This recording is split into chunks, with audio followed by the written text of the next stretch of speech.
Êtes-vous prêt à voyager des frontières de vos peurs aux limites de vos rêves, à rencontrer des mythes et des légendes, des diables et des anges, à vous laisser conduire sur les chemins de l'étrange? Arcanum Fabulas.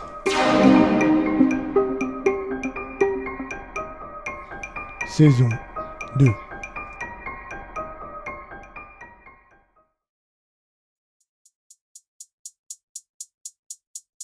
« 1969. La Lande, le Devon, le monstre. Baskerville. Épisode 4.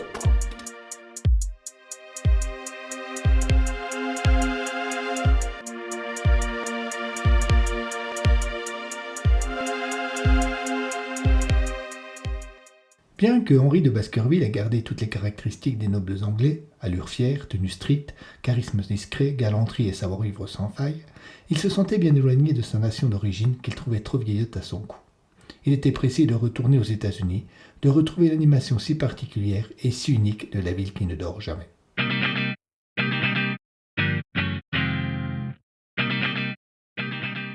New York, c'était chez lui, même s'il convenait que la langue anglaise n'était pas dénuée de charme.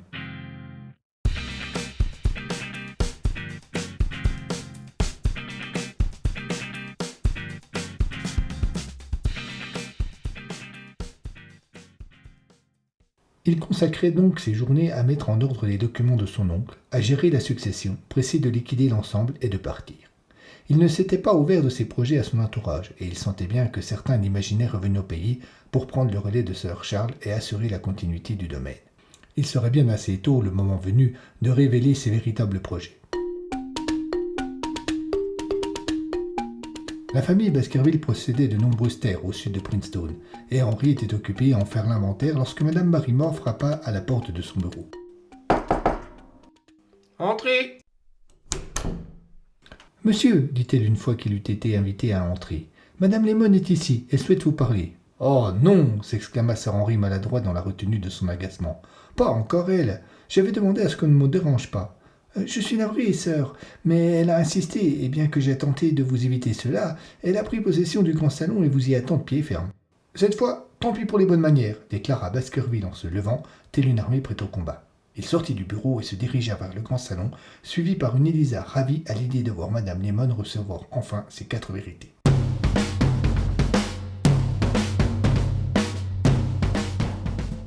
Effectivement, Laura avait pris possession du salon. Installée dans l'un des 2 fauteuils, elle semblait aussi à l'aise que si elle avait été dans sa salle de bain. Sir Henry, imitant la chevauchée des Valkyries, fonça sur elle, paraissant oublier toutes les règles imposées par son éducation et exigeant une bonne raison pour être dérangé ainsi.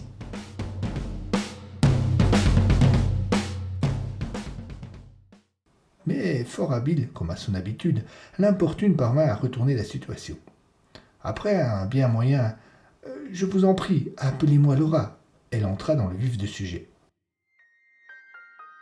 « J'ai une nouvelle bien inquiétante à vous annoncer, » minauda Laura en s'approchant de sa proie. « Eh bien faites, et laissez-moi ensuite retourner à mes occupations. »« C'est que, Sir Henry, cette nouvelle me terrifie.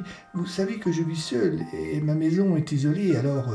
Venez-en en fait, voulez-vous » trancha Baskerville en reculant d'un pas pour éviter tout contact et réaffirmer son agacement.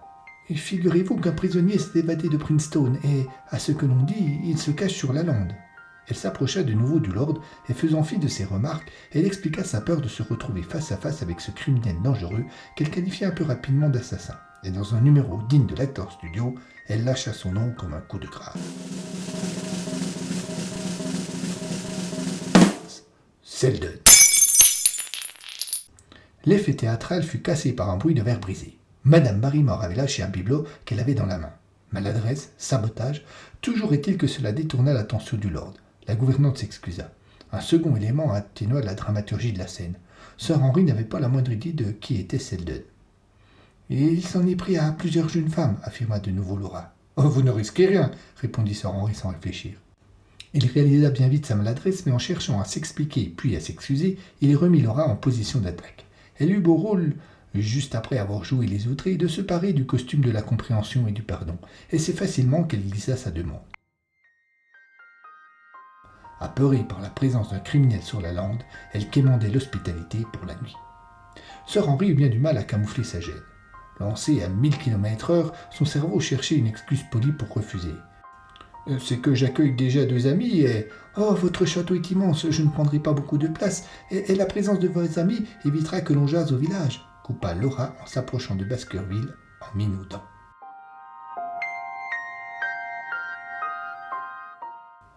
Bien qu'héritier d'une longue tradition de serviteurs de la couronne, dont bon nombre, du moins dans des temps reculés, avaient connu le trépas ou la victoire sur les champs de bataille, Sir Henry était KO debout. Il se résigna à accepter.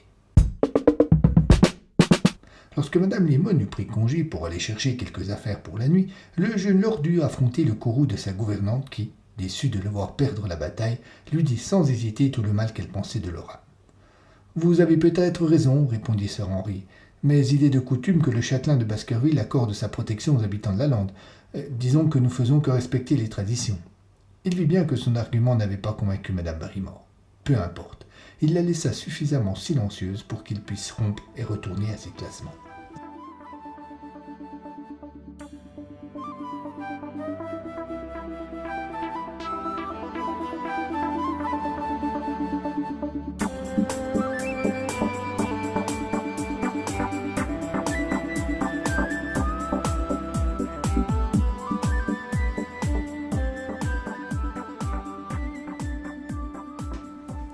Et une livre qui font 5. Madame Barrymore prit la monnaie que M. Paul, l'épicier du village, lui tendait avec un sourire niais. C'était une tradition. M. Paul adressait toujours à Madame Barrymore un sourire niais lorsqu'elle venait faire ses emplettes. Il l'accompagnait de petites remarques gentilles, de compliments et de tous ces artifices bébêtes que les bonhommes affectionnent lorsqu'ils veulent montrer qu'ils sont sensibles au charme d'une dame.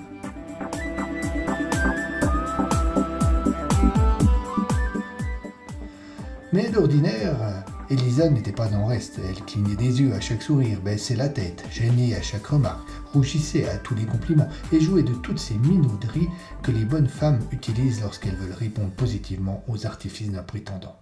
Pas cette fois-ci.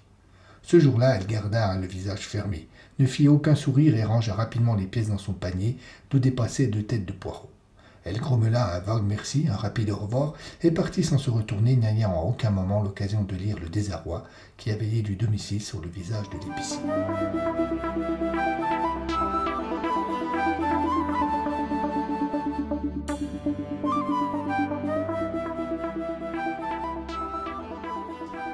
Elle traversa la grande rue du village, qui n'avait de grande que le nom, répondit à quelques bonjours en gardant toujours un air austère qui ne lui était pas coutumier, et s'engagea sur le chemin qui traversait la lande et rejoignait le manoir de Baskerville.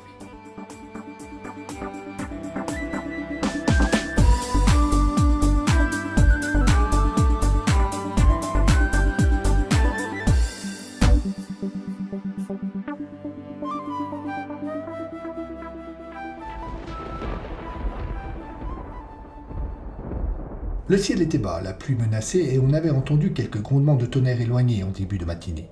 Un vent du nord couchait toutes les herbes de la lande dans la même direction, les faisant danser au rythme de ses aternoiements. Madame Barrymore marchait d'un pas vif. Elle se retournait fréquemment comme si elle avait eu la crainte d'être suivie. Bientôt, le chemin marqua un virage à gauche pour contourner un bosquet et longer une croix de pierre qui se dressait là, juste à côté, sans raison apparente.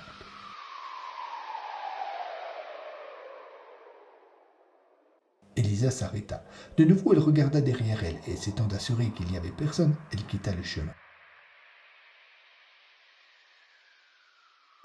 Ses pieds s'enfonçaient dans le sol humide, et une boue visqueuse restait collée à ses semelles en quantité plus importante à chaque pas. Elle contourna la croix de pierre et se pencha sur le bosquet qu'elle fouilla avec méthode. Elle trouva un mouchoir blanc, taché de terre, mais soigneusement plié. Un sourire se dessina sur son visage.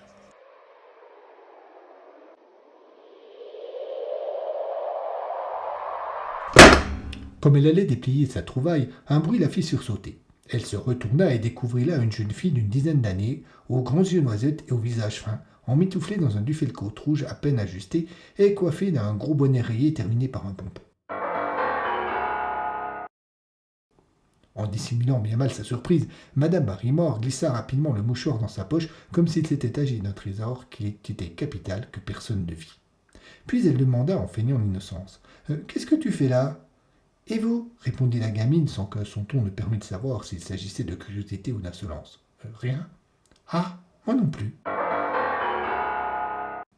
Élisa fit un pas vers sa visiteuse inattendue et la fixa avec plus d'insistance. La jeune fille redressa un peu son bonnet qui lui coulait sur le front et n'était pas loin de submerger ses yeux. Mais dis-moi, tu es une petite Stapleton, toi demanda Élisa en reconnaissant l'une des deux filles d'un métayer du coin que ce dernier élevait tout seul depuis la mort de sa femme. Ouais, madame, je suis Anaïs. Ton père sait que tu te balades sur la lande?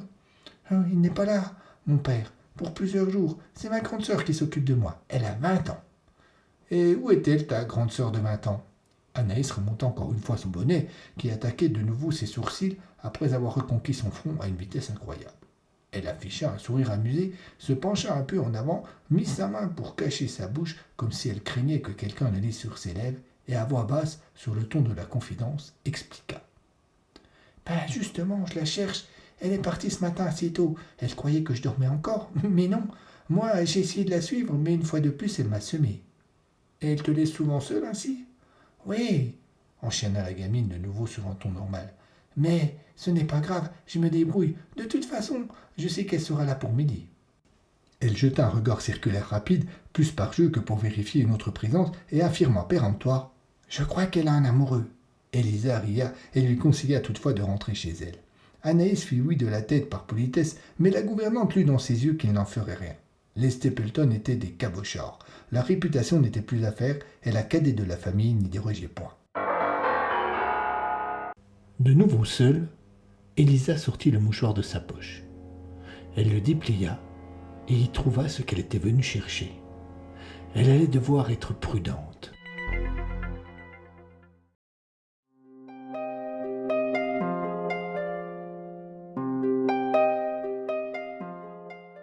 Le professeur Mortimer abandonna sa fourchette avec peine, mais il aurait été inconvenant de se servir de nouveau.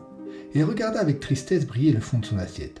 Madame Barrymore était une cuisinière hors pair. Son gratin touchait au sublime.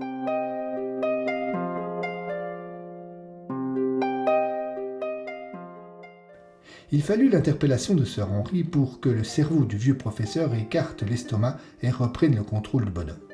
Watson et Baskerville furent amusés par le regard perdu de leur hôte qu'on semblait avoir extirpé violemment d'un rêve formidable.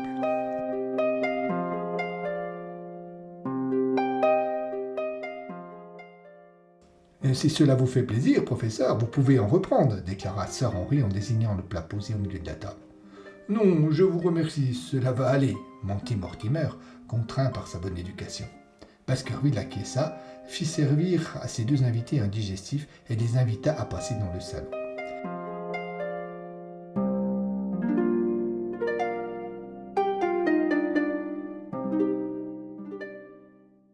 Pendant tout le repas, on avait échangé sur l'actualité ou parlé de mondanité.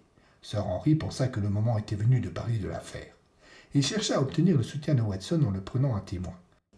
Le rictus sur le visage de Sir Charles, c'était la douleur provoquée par la crise cardiaque, n'est-ce pas? Loin de moi l'idée de vous contredire, Sir Henry. Mais s'il ne fait aucun doute que votre oncle a succombé à un infarctus, l'expression fixée sur son visage par la mort n'est pas le résultat de la souffrance. Quelque chose l'a terrifié, et c'est sans doute ce qui a provoqué sa crise cardiaque. D'après son dossier, il avait un souci de ce côté-là. Mortimer confirma avant de finir d'entrer son verre d'arquebuse, sans cacher le sourire de satisfaction de voir son collègue le soutenir. Mais le jeune Mostin refroidit son enthousiasme en y mettant de sérieux doutes sur la cause de cette frayeur. Piqué au vif, il manqua de s'étouffer avec son digestif et contre-attaqua. N'oubliez pas les observations que j'ai faites ce soir-là et les témoignages de certains habitants du pays. D'un revers, Sir Henry balaya la remarque de Mortimer, mais celui-ci revint à la charge, trouvant de nouveaux arguments rappelant l'attachement de Sir Charles à cette histoire. Loin de se laisser convaincre, le nouveau maître de Baskerville affirma que toutes ces fadaises lui semblaient stupides, clôturant ainsi le sujet.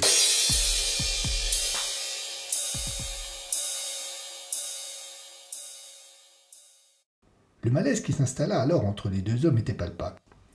Aucun ne voulait renoncer, aucun n'accepterait la victoire de l'autre, et seul le savoir-vivre de chacun empêchait que tout cela ne dégénère en franche dispute. Watson, qui était resté pensif depuis un moment, sans intervenir dans le débat, sortit alors de sa réserve. « J'aurais peut-être quelque chose à vous proposer, mais je ne suis pas certain, dit-il en hésitant. Dites toujours, trancha Baskerville. Il hésita. Non pas qu'il voulait ménager un suspense quelconque, mais simplement qu'il n'était pas certain d'avoir une bonne idée. Il fit quelques pas dans la pièce pour trouver plus facilement ses mots.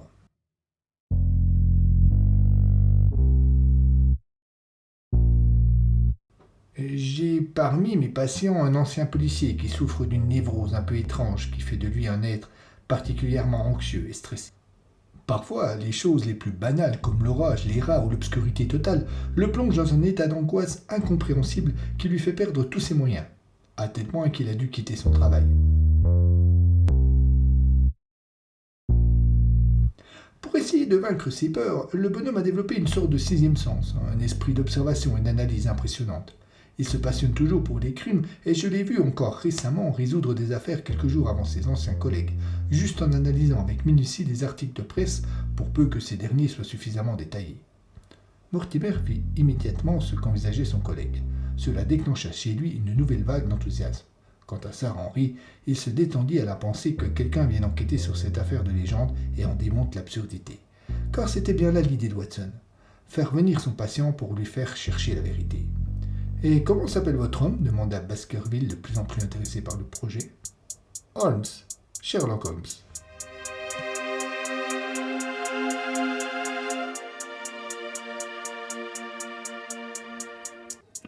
À suivre.